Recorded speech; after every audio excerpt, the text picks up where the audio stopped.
ဒါဟာကျွန်တော်တို့ကြောက်နေခဲ့တဲ့စွမ်းအင်စစ်ပွဲအစပြိုးလိုက်တာလား2026ခုနှစ်မက်လနောင်ပိုင်းမှာကမ္ဘာရေနံဈေးကွက်ဟာအကြီးမားဆုံးလှုပ်ခတ်သွားခဲ့ပါတယ်ရေနံတစ်စီကို$120အထိထိုးတက်သွားပြီးကမ္ဘာရေနံစီးဆင်းမှုရဲ့9ပုံတစ်ပုံဟာတညတည်းနဲ့ရပ်တန့်သွားခဲ့ပါတယ်အီရန်ကဟော်မုတ်ရေလက်ကြားကိုပိတ်လိုက်ပြီးအမေရိကန်က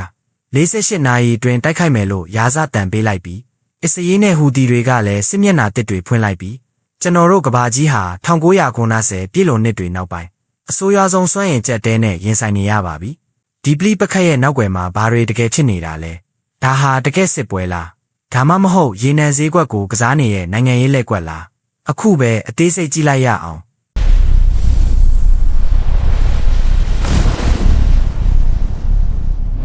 ်ပထမဆုံးအနေနဲ့စစ်မျက်နှာတစ်ခုပွင့်လာပါတယ်ယီမင်နိုင်ငံကဟူသီတပုံတွေဟ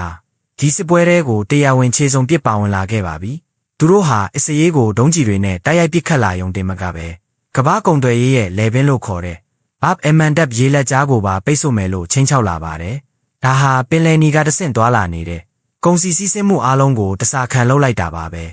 ဲဒါပေမဲ့ဒီတစ်ကြိမ်စစ်ပွဲကအရင်ကနဲ့မတူပါဘူးအခုဟာကအခြေခံအဆောက်အုံဖျက်ဆီးရေးစစ်ပွဲဖြစ်လာပါတယ်အစ္စရေးကအီရန်ရဲ့အသက်သွေးကြောဖြစ်တဲ့ဆောက်ပတ်စ်တဘာဝဓာတ်ငွေ့လုပ်ငန်းကိုပုံကျဲတိုက်ခိုက်ခဲ့ပါတယ်ဒါဟာအီရန်နိုင်ငံရဲ့လျှက်စစ်နဲ့စွမ်းအင်ထုတ်လုပ်မှုကိုအကြီးအကျယ်ထိခိုက်စေခဲ့ပါတယ်အီရန်ကလည်းလက်တုံ့ပြန်ခဲ့ပါတယ်မက်လ18ရက်နေ့မှာအီရန်ဟာကာတာနိုင်ငံမှာရှိတဲ့ယက်စလာဖန် ANG အကြီးပြောဓာတ်ငွေ့စက်ရုံကိုဒုံးကျည်တွေနဲ့ထိမှန်အောင်ပစ်ခတ်ခဲ့ပါတယ်ဒီတိုက်ခိုက်မှုကြောင့်ကာတာရဲ့ဓာတ်ငွေ့တင်ပို့မှု19%ခန့်ပြကျသွားခဲ့ပါတယ်ပညာရှင်တွေရဲ့အဆိုအရဒီစက်ရုံကိုအရင်တိုင်းပြန်ဖြစ်ဖို့9နှစ်လောက်အချိန်ယူရအောင်ပါပါအခုဆိုရင်စစ်ပွဲဟာလူတွေကိုတက်ဖြတ်ယုံတင်မကပဲတကဘာလုံးရဲ့မိဖို့ချောင်တဲ့စက်ရုံတွေကိုမောင်းနှင်ပေးနေတယ်စွမ်းအင်ကိုပါဝါမျိုးပစ်နေပါပြီဒါဟာရေနံဈေးကွက်ကိုဘလို့ပြိုလဲစေခဲ့တယ်လဲအခုဒီစစ်ပွဲရဲ့အကြီးမားဆုံးရိုက်ခတ်မှုစီကိုတွားရအောင်အဲ့ဒါကတော့ဟော်မုတ်ရေလက်ကြားကိုအီရန်ကထိရောက်စွာပိတ်ဆို့လိုက်တာပါပဲဒီရေလက်ကြားဟာ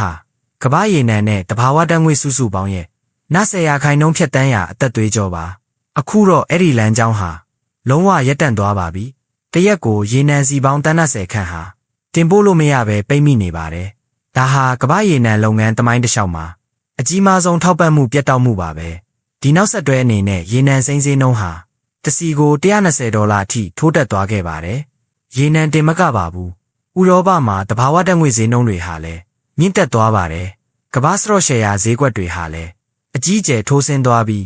းရင်းနှီးမြှုပ်နှံသူတွေဟာစိုးရိမ်နေကြီးနဲ့သူတို့ရဲ့ရှယ်ယာတွေကိုပြန်ရောင်းထုတ်နေကြပါတယ်ဒါဟာစီးပွားရေးပညာရှင်တွေတတိပေးနေရဲ့စီးပွားရေးကျဆင်းတော့လဲကုန်စည်နှုန်းတက်သည့်အခြေအနေစီကိုဥတည်နေတာလားအကျိုးဆက်အနေနဲ့ချမ်းသာတဲ့နိုင်ငံတွေကကြန့်ရှိနေတဲ့ရေနံတွေကိုဈေးကြီးပေးပြီးလူဝယ်နေကြချိန်မှာဖွံ့ဖြိုးဆဲနိုင်ငံတွေကတော့လောင်စာဆီတွေကိုကန့်သက်ချက်နဲ့ခွဲတမ်းချရောင်းချနေရတဲ့အခြေအနေအထိဆိုးရွားလာနေပါတယ်ဒီစစ်ပွဲရဲ့အရှိန်ဟုန်ဟာစစ်မြေပြင်မှာတင်မကပဲဝါရှင်တန် DC အထိရောက်ရှိလာပါတယ်အမေရိကန်သမ္မတထရန့်ဟာအီရန်ကိုဟော်မုတ်ရေလက်ကြားအမြန်ဆုံးပြန်ဖွင့်ဖို့48နာရီအတွင်းရာဇသံတွေအကြိမ်ကြိမ်ပေးခဲ့ပါတယ်မလိုက်နိုင်ရင်အီရန်ရဲ့လျှက်စစ်တပ်အားပေးစက်ရုံတွေကိုအကုန်စင်ဖျက်ဆီးပစ်မယ်လို့ပြင်းပြင်းထန်ထန်ချိန်ချောက်လိုက်တာပါဒါပေမဲ့ထူးဆန်းတာကထရန့်ဟာတိုက်ခိုက်မှုတွေကိုနှစ်ကြိမ်တိုင်တိုင်ဆိုင်းငံ့ထားခဲ့ပါတယ်သူကအီရန်ရာရှိတွေနဲ့ချို့ဝှက်ဆွေးနွေးမှုတွေရှိနေပြီးအခြေအနေတွေကအရန်ကောင်းနေရဲ့လို့ပြောဆိုခဲ့ပါတယ်ဒါဟာစစ်ပွဲကိုရပ်တန့်ဖို့ကြိုးစားတာလားဒါမှမဟုတ်တခြားစီစဉ်တစ်ခုခုရှိနေတာလားအီရန်ဘက်ကတော့ဒါကိုချက်ချင်းညှင်းဆိုလိုက်ပါတယ်ဒီဟီရန်ဆိုရရဲ့အဆိုအရထရန့်ဟာအမေရိကန်ပြည်တွင်းကဓာတ်ဆီဈေးနှုန်းတကာလန်$4နီးပါးဖြစ်နေတာကိုထိန်းချုပ်ဖို့နဲ့ရေနံဈေးကွက်ကိုသူ့စိတ်ကြိုက်ကစားဖို့အတွက်သတင်းမှားတွေထုတ်လွှင့်နေတာဖြစ်တယ်လို့ဆွဆွဲလိုက်ပါတယ်စစ်မြေပြင်ကဒုံးကျည်တွေထက်ခံမှန်းရခက်တာကတော့ဒီနိုင်ငံရေးကစားကွက်တွေပါပဲဘသူကအမှန်တရားကိုပြောနေတာလဲဘသူကရေနံဈေးကွက်ကိုနောက်ွယ်ကနေကြိုးကင်နေတာလဲအခုလိုအခြေအနေမျိုးဟာဘလို့ညီကုန်းကျုပ်သွားမလဲနိုင်ငံတကာစွမ်းအင်အေဂျင်စီ IEA ကတော့ဒါဟာ1990ပြည့်လွန်နှစ်တွေကရေနံကျက်တဲထက်တောင်ပိုဆိုးရွားလာနိုင်တယ်လို့သတိပေးထားပါတယ်စီးပွားရေးဟာတုံဆိုင်နေပြီးကုန်စည်နှုန်းတွေကအဆမတန်တက်နေရဲ့အနေအက